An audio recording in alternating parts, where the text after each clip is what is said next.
Hey, good afternoon, everyone. I was having a little bit of trouble with YouTube, so sorry you tried to join me a minute ago, but I'm Katie Bertrand, owner of So Cute by Katie, and I'm working on some alterations and just thought I would do a little video with you guys. So we have this cute little summer knit dress from Old Navy, and we are going to be doing a cover stitch. So if you're not familiar with the cover stitch, if you look at any knit garment, you see these two rows of stitching, and then on the inside you see that serged look right there. That is done by a cover stitch machine. So I'm going to be using this cover stitch machine. I have the Pfaff Coverlock 4862, great machine. A lot of sergers will do both. You can convert them into a cover stitch only or switch it back. I have this one set up just for cover stitch, like that's all I use it for. I'm using 3 threads, and what I have done is I have chalk marked my hem where I need it, just 2 inches, and I'm just going to be folding this. You can pin it if you want, but I don't need to, so I'm putting that chalk mark right on the fold.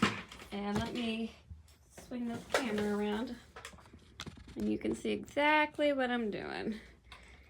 Get a little bit more light on this situation too for myself.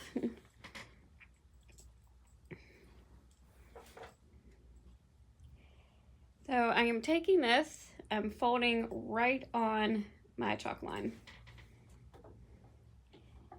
And I'm gonna raise the presser foot, feed this in a little bit.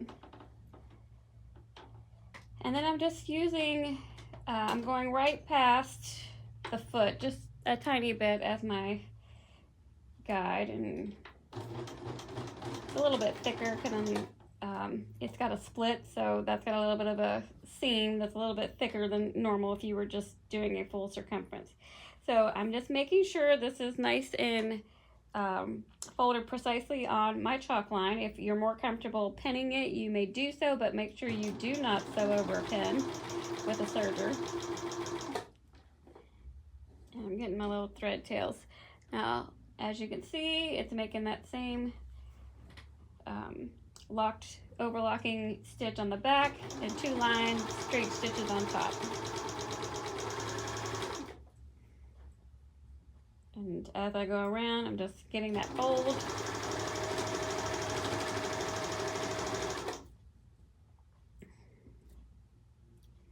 Making sure it's even.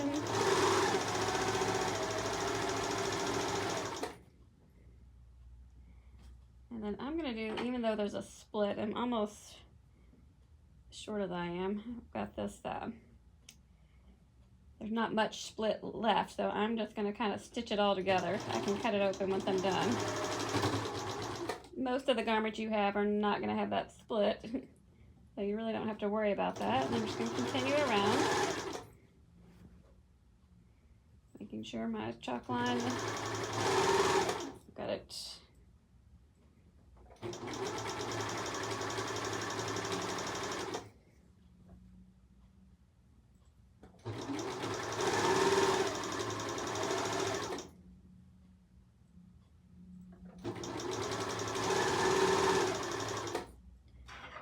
Trim these threads so they're not stitched, get caught on the other side.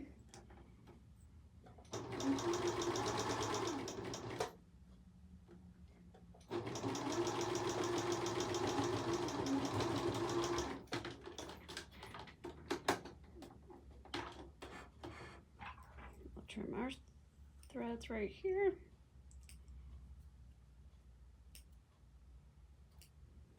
Okay, so I'm going to show you what this just did.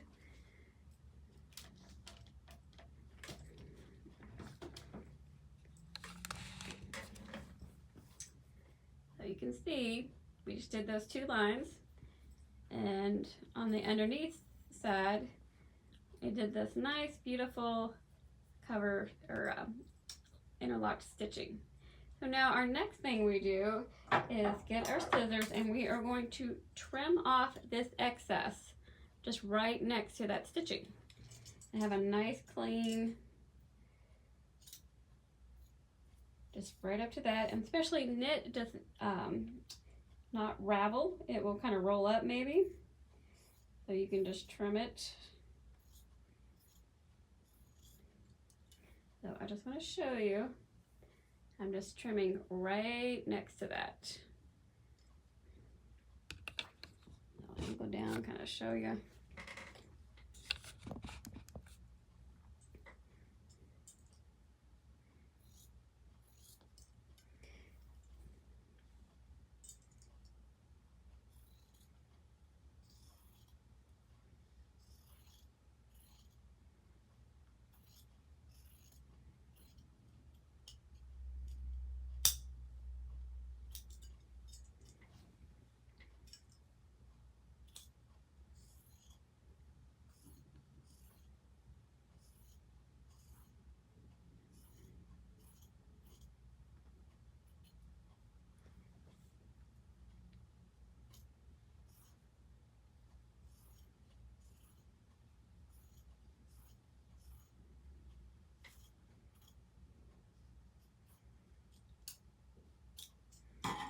Okay, we've got that all cut.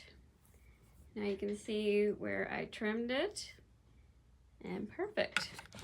So if you are not familiar with a cover stitch machine and you do a lot of alterations, they are wonderful and a must for working with knits. You can mimic this look with a twin needle in your sewing machine. But I love my cover stitch machines because I do alterations for a living, and everything most people wear these days is knit, so it's very handy. Probably takes me longer to thread the machine than it does to actually hem a garment on the cover stitch. So if you have any questions, please let me know.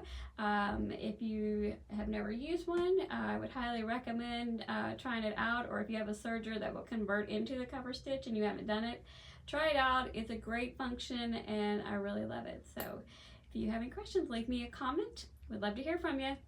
Have a good one.